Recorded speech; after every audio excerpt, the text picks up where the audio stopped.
Each Friday, we hear moments from StoryCorps. That's the oral history project that gives families and friends a chance to interview each other about their lives. Today, a story from North Dakota. Virginia Fairbrother grew up in Towner, North Dakota during the Depression. She's 81 now.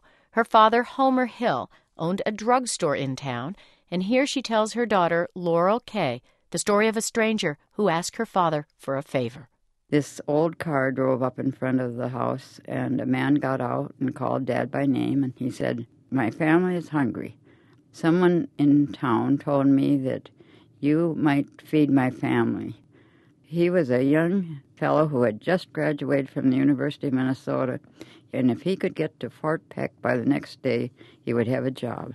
Dad told him to go down to the store. He said, "I'll be down in a few minutes." Dad walked down there, gave this fellow some food that wasn't perishable and $5. And he had a friend of his fill the car with gas, and they put a new spare tire in the car. And this young man had insisted on giving Dad a watch that he had gotten from his father for graduation.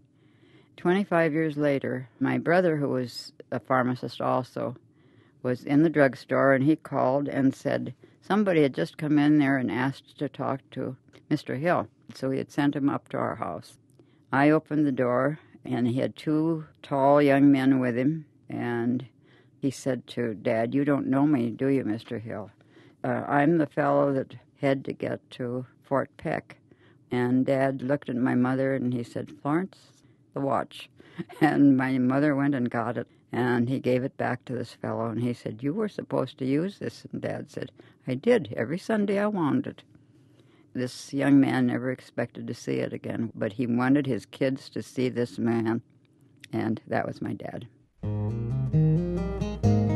Virginia Fairbrother with her daughter, Laurel Kay, at a mobile StoryCorps booth in Bismarck, North Dakota.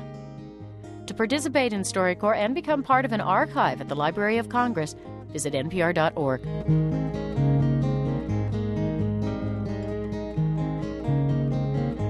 StoryCorps is made possible by a grant from Saturn.